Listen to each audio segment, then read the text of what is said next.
გამარჯობათ მეგობრებო, მოგესალმებით სულ ყველას. ეს ბოლო ხანებია ძალიან ცოტა პასიურობ ვიდეოებში, იმიტომ რომ ძალიან დაკავებული ვარ და ფიზიკურად ვერ ვასწრებ, რომ ვიდეო ჩავწერო, ეგ კი არა ლაივშიც მინდა გამოსვლა. მაგრამ ვერ ვახერხებ. მაგრამ ერთი დღე აუცილებლად დავთქვავ და თქვენთან ერთად გავიცნობთ უკეთესად ერთმანეთს და ლაივში შემოვალ.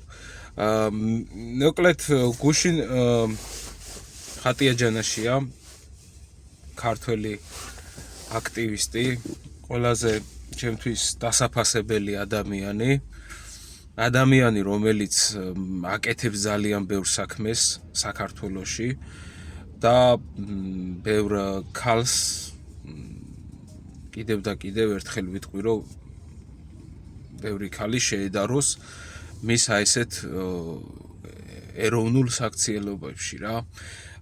ხო და მისული იყო გამგეობაში, იმაში რა ქვია, გარდაბნის გამგეობაში იყო მისული.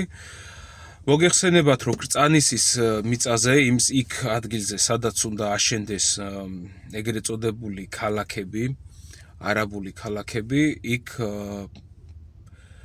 შენდებოდა უпростоრად რესტავრირებული რაღაც შენობა იდგა, რაზეც დაადეს მინარეთი, ეგრეთ წოდებული მეჩეთის გუმბათი, რა ვიცი ჩვენ როგორც ესე რო ვთქვათ, მაგრამ მინარეთი ქვია.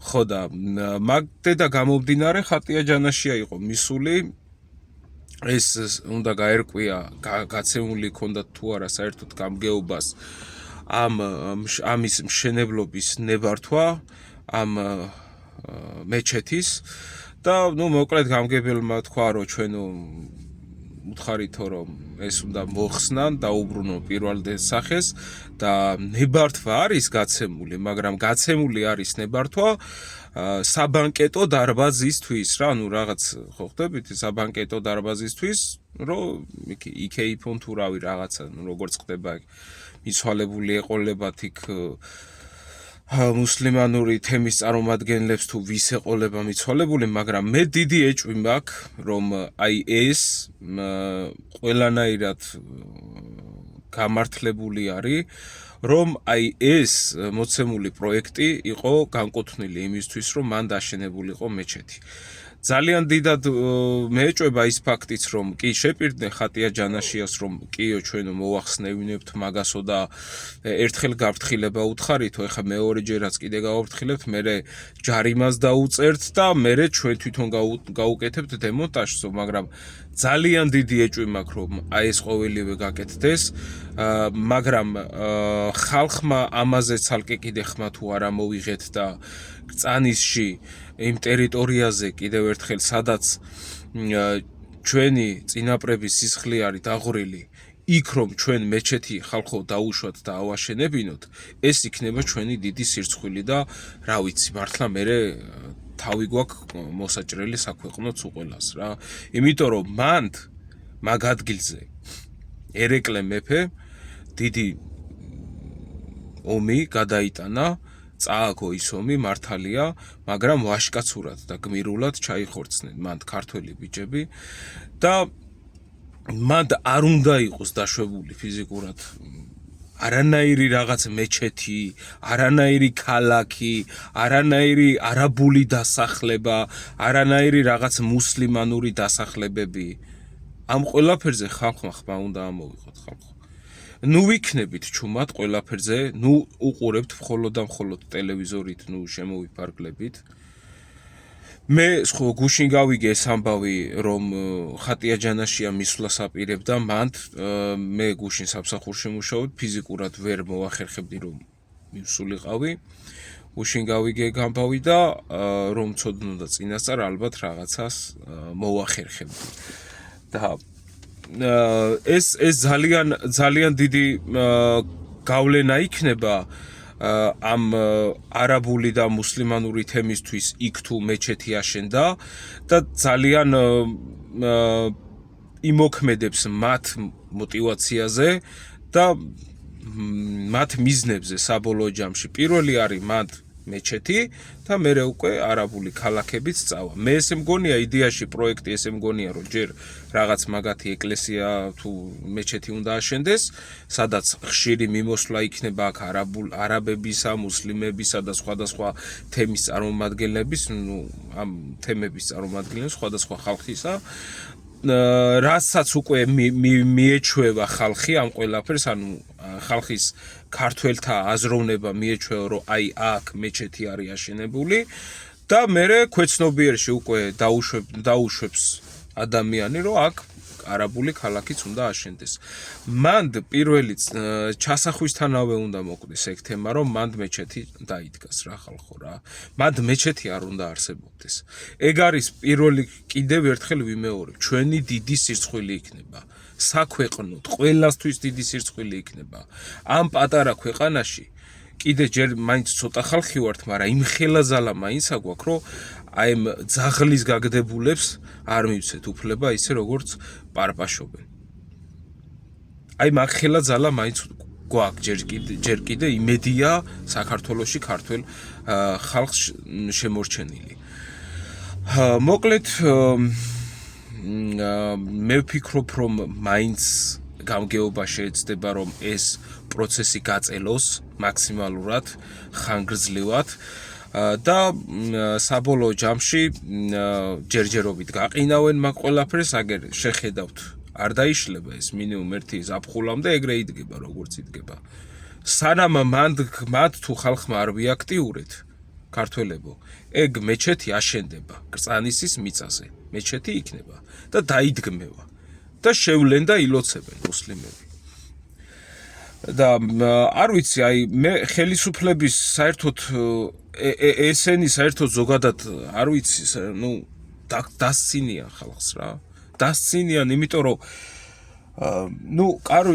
კაი ქვეყანას ყიდი გასაგებია, მაგრამ ქართველ ადამიანს რატო აი პირში რატო ატყუებ და რატო ეუბნები, რომ დებილი ხარო, ანუ ესე იგი გამოსულები იყვნენ და თქვენს რომ აი ხლა ჩვენო რითი უნდა უშველოთ ფასების ზრდასო, რითი უნდა უშველოთო და გაზრდილი რო არისო ფასებიო და მოდითო აი ხლა ჭკვიანებმა რა გააკეთეს, მოდითო საარსებო მინიმუმი დავწიოთო და დაიყვანეს 250 ლარზე ერთი ადამიანზე, რომელმაც თვეში უნდა გამოიყენოს 250 ლარი საარსებო მინიმუმი, რომ მან გაძლოს რაღაცა, იცოცხლოს თუ რავი რაღაცა გააკეთოს. და ალბათ ეს იმის ნიშანია, რომ ის მაღაზიები ინერვიულებენ პირობითად საარსებო მინიმუმი რო დაიწია 250 ლარზე და ესენიც ალბათ ფასებს დაუწევენ თუ რა იქნება მანდ მე ვერ ხვდები, ანუ რა პროპორციით აკეთებენ, ან რა შუაში იყოს საარსებო მინიმუმის დაწევა მაგასთან მე ვერ ხვდები, მაგრამ დიდი ალბათობით ჩემი ვარაუდით არის, რომ რადგანაც დაწიეს ამართმა საარსებო მინიმუმი, მაღაზიებს ვითომ დაავალებენ, რომ აი ეხლა ამ საარსებო მინიმუმის ფასით იხემძღვანელეთ და ამ ფასებით დამიდგინეთ თქვენ ტარიფები მიმაში, რა ქვია, პროდუქტებზე, არ ვიცი, რას იხემძღვანელებენ. ძალიან დიდად მეეჭვება, რომ ასეთი რამე მოხდეს. მე ვფიქრობ, რომ ეს არის უბრალოდ, რა ვიცი, კიდევ და კიდევ ქართველი შეურაცხყოფა, ქართველი ხალხის დაცინვა. გაჭირვებული ადამიანები საერთოდ უგულებელს ყოფა, რომ ფეხებზე მკიდი ხარ, პირდაპირ ეუბნებიან, ანუ აი ყველაზე ღარიბი მაღაზია ითვლება ორ ნაბიჯად საქართველოში. ორ ნაბიჯად ითვლება და რო შეხვიდე დღეს ორ ნაბიჯში და 2-3 დღის სამყოფი საჭმელი რო იყიდო, სამსულიან ოჯახზე, 2-3 დღის. 2 არა და ერთი დღის ან რამოდენიმე 2 დღის სამყოფი საჭმელი რო იყიდო, მინიმუმ 100 ლარი ისე უნდა დატოვო როგორც არაფერი და ანუ რავი, სახში პროპორციებით უნდა გათვალო ყველაფერი, დაწონო და ისე უნდა აკეთო, რომ რაღაც 4 სულიანი ოჯახი, 2 ბავშვი რო ყავს და რაღაც ცოლ-ქმარი რო ცხოვრობთ ოჯახში, იმათმა რაღაცა ერთმანეთი გაიტანოთ. და ესენი გვეუბნებიან, რომ 250 ლარი არის საკმარისი, რომ ადამიანმა ერთი თვე გაიტანოს ერთმა ადამიანმა. ესე იგი, ესენი იძახიან.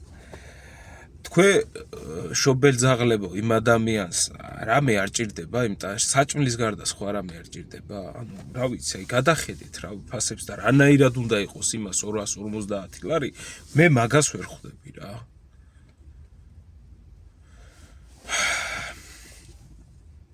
აი ესე ეღადავებიან, გვეღადავებიან, ჩვენ ამ ღადაობას უსმენთ, უყურებთ. არ ვიცი, იქით რუსთავიორზე საერთოდ პრაიმ შოუ არის ჩართული და ეხლა ცდილობენ რომ ყურადღება მაქსიმალურად ხალხს გადაატანინონ, აი სოციალურ სივრცეში რომ შეხვალთ, რომ დაიწყებთ ასკროლვას, ნახავთ თქვენ იქ თუ რამდენად ცდილობენ ხალხის აზრის და ცნობიერების უკვე შეცვლას და აზრის გადართვას სხვა საქმეებზე ან სხვა ფიქრებზე, რომ აი ეს თუნდაც ეს არაბული ინვესტიციები იქნას დავიწყებული, აი ეს დაჯმა და დასხმა იქნას დავიწყებული, რომ 250 ლარს რო გეუბნებიან, რომ შენ 250 ლარად უნდა იცხოვრო და იცოცხლო ერთი თვეო, ან წამალი არ გინდა, ან ის არ გინდა, ან კაი მაგ ყველაფერს რო თავი დაანებო. აი გადახედით ხო იმებს, აი Facebook-ში შედით, ვიღაცა დიშლები არიან, რა ვიცი, სადღაც შოუში და რაღაცებს ანუ დადგმული როა ყველაფერი რა, ტიპებს აი დადგმული რო აქვთ რა ერთმანეთში ყველაფერი, წინასწარ გათვლილი პროდიუსერებით, იმითი ამითი, რომ აი ხლა შენ უნდა ტონს უნდა უწიო ხმას, რომ ეს პრაიმ ჰაუსი საყურებელი გახდეს. იქით იმედზე გადართავდა რაღაცა ხდება, იქით რავი, აი ერთი და იგივე ძაღლის გაგდებული სახეები დგანან, ერთი და იგივე, რომლების საერთოდ იმიდან 90-იანებიდან კი არა 2000-ებიდან დღემდე ტელევიზიაში არიან, ჩალპნენ შიგნით ამ ხალხის რა ვიცი ცხოვრებაში რამდენმა რამემ გამოიარა უსამართლობამ და რამდენმა დაინახა რომ ქართულ ხალხს რას უკეთებენ და არავის პროტესტი არ გაჩენია, ყველას ფეხს ეკიდიათ, მაინც ცირკის ჟამბაზები არიან, იქ იმედზე, იქ რუსთავიორზე, იქ TV პირველზე, იქ იმაზე, აქ ამაზე და აი ეს ხალხის ცნობიერება, ხალხის აზრი ირევა ამ ყველაფერში. მერე ყველას ავიწყდება რომ დღეს გუშინ რომ ჩვენ ყვიროდით რომ არაბული ქალაქები შენდება, დღეს ხდება თემის ყურადღება გადატანა იმაზე, ვიღაცა კოტიკომ რატომ დაარტყა ხელი პრაიმ ჰაუსში ვიღაცა დიშლას რა, ანუ რაღაცა ესეთი ყურადღების გაფანტვები ხდება. და აი მაშინ ვცხოვრობთ რა ხალხო რა ერთ სიტყვით რა. ეს არის ჩვენი რეალობა საქართველოში. ამაში გვაცხოვრებენ და ყოველდღე ქართველი ადამიანის სიკვდილიანობა მრავლდება, უკვე 1000 ჭირი, დაავადება და სენი და ინსულტი და რავი, გული, ტრომბი რა, ახალგაზრდები იხოცებიან. ნარკოტიკში ამოხადესული ამ ბოზებმა დღეს რო იძახიან, აი მე აბა ნარკოტიკი სად არის და ის და ფაქტზე რო იჭერენ ხალხს და რაღაც. აქამდე არ ხევდით თუ რასაკეთებდით ერთი მითხარი. თქვენი შემოღებული არისო ნარკოპოლიტიკა საქართველოში? გირჩის დახმარებით? და დღეს აღარ გაწყობთ ხო ნარკომანიისა, რა ქვია, ნარკომანობა. შემთხვევით იმიტომ ხო არა რომ გაცვდა უკვე თემაში. და ეხლა რაღაცა სხვა რამე გინდათ. დღეს რაღაც სახე შეიცვალეთ, მასკა ჩამოიფარეთ, რომ კარგი ხალხი გინდათ რომ, მაგრამ არაც არ გამოჩდებით. მაინც ისეთი დედა მოტყნულები იქნებით, როგორებიც მანამდე იყავით. აი მე რას ვერ ხვდები, იცი რომ ეს ხელისუფლება ხო არის ეს პრემიერი და აი ადრე იყო ნარკოპოლიტიკა დაშვებული. ეს ადრე რო იყო დაშვებული, როდის ადრე? 5 წლის წინ ვინ იყო? ვინ მართავდა ხელისუფლებას? შენ არ მართავდი? შეიძლება პრემიერი არ იყავი, მაგრამ რაღაცა გვერდით ხო იდექი. სპიკერი ხო იყავი პარლამენტის იმისი, თავმჯდომარე ხო იყავი. და მაგის ერთი ადგილი არ ქონდა, რომ ვინმეც გერჩია, რომ ეს ნარკოპოლიტიკა რა ხდება და ხალხი გვეხოცება? და ეხლა გაგახსენდა? აი ეს არის ძმაო რა. აი ამაში ვცხოვრობთ, ამაში გაგვაგზელებინებენ ცხოვრებას და ესე ვიქნებით. ხალხი ქართველები ჩავიხოცებით და დაგვანაცვლებენ ინდოელებით და არაბებით. არ დაუშვათ ხალხო, ელემენტარული მეჩეთის მშენებლობა არ დაუშვათ. თუ შესაკრები იქნება ხალხო, არ დავიზაროთ და შევიკრიბოთ რა, რომ აი ეს რაღაცა, ეს მეჩეთები და რაღაცეები, რომ აქ კიდე მაგათ საშუალება არ მივცეთ, რომ გამრავლდნენ და იმას აქნან და რაღაცა სასათბურე პირობები აღარ შეუქმნათ ამ უცხოტომელებს. გამოვიძახე იმ დღეს კურიერი და ხო მოვიდა ახლა ის ინდოელი ვეღარაფერს ვეღარ აკეთებ უკვე რა, ანუ ქართველი აღარ მუშაობს კურიერად და ვინღა უნდა მოგივიდეს. ხო და მოვიდა ეს ინდოელი, გამოვართვი ჩემი გამოძახებული შეკვეთა და პირადი ნომრით მეთქი გადმოგირიცხავ მეთქი. ძალიან მაინტერესებდა პირადი ნომერი რა ეწერა. 0100 მეთქი შეჩემიზა თბილისელი ხარ თუ რა აღარ მეთქი. ვიხაი მეთქი ამ პირი დამჭა ღია რა უნდა მეთქვა ეხა იმისთვის რა. წავი რაც მისცეს იუსტიციის სახში, ეგარი რა. არ ვიცი, აი ეგ სიტუაცია გვაქვს და მანდი და გამომდინარე ჩვენ საქართველოში მოვიმკამთ იმ ყველაფერს, რის ღირსებიც ვართ და რაც გვჭირს და რაც გვემართება, ეს არის დაშვება უფლისა. სანამდე ქართველი არ გამოიფხიზლებს, უარესები და უარესი მოგვივა. აბა კარგად იყავით მეგობრებო. აი ხატია ჯანაშია, გენაცვალე, კაი გოგო ხარ, ღმერთმა ჯანმრთელობა მოგცეს, გამძლეობა მოგცეს, კარგად ყოფნა მოგცეს, მე სულ არ მაინტერესებს რა არის საქმის სანაცვლოდ ვინ რას აკეთებს, ვინ რას იღებს თუ ვინ როგორ აშვრება რა. მე სულ არ მაინტერესებს ქართული საქმე იყოს გაკეთებული საქართველოში, ქართული საქმე. და საქართველოს ეთქნენ გვერდში. და აი ეს ქალები კიდე როზიან და იცი რა ეს საქართველოზე მე აპოლიტიკური ვარ და დაგრძელებული რო გაგვჭხილები და ძალიან რო ქალობთ და ძალიან რო გოგოშკობთ რა და რაღაცა და ამოიღეთ ხმა გოგო, ამოიღეთ ხმა კაცო. ყველამ ამოიღეთ ხმა და ყველამ თქვით რომ პრობლემა არის. დედა რო ერხევა ამ საქართველოს და დედა რო ეხუნება თქვით ყველამ კაცო. სათქმელი თქვით? მარტო პედიკურების და მანიკურების გაკეთება არ გიშველით. ღმერთი მოგთხოვთ რომ მოკვდებით კაცო. ღმერთმა დიდხანს გაცოცხლოთ. ელემენტარული არის რა, ამოიღეთ ხმას უყველამ და გააპროტესტეთ, რო დგახართ იქავე, კიდე ევროპა რო გინდა თქვენ, ვირიშვილი, აი არ ვიცი რა, აი საზიზღარი ხალხი ხართ, პროსტა რა ვიცი, რა ევროპა გინდა, ევროპას ფეხებზე კიდიხარ და კიდე იქით მიდიხარ ჩემი. ამოიღეთ ძმაო ხმა, ამოიღეთ ყველამ თქვით, თქვენი სათქმელით, გავი, ან ვიდეო ჩაწერეთ, ან რაღაცა და თქვენი შილაკები იქ გამიმარიაჟეთ. და ნუ გონიათ რომ ის ქართველი გოგო ხატია რომ რაღაცას ცოტა კაცრად რომ რაღაცას იძახის ეს რა ქალია და ის აბა შენ ხარ ქალი სახში რომ ჩუმად რო ხარ და ყველაფერს რო ყლაპავ ეგ არის ქართველობა და ეგ არის ქალობა მისაბაძი უნდა იყოს ეს ადამიანი თქვენთვის და თქვენი მომავლისთვის ისევე კარგით აბა კარგად იყავით მეგობრებო და მადლობა სულ ყველას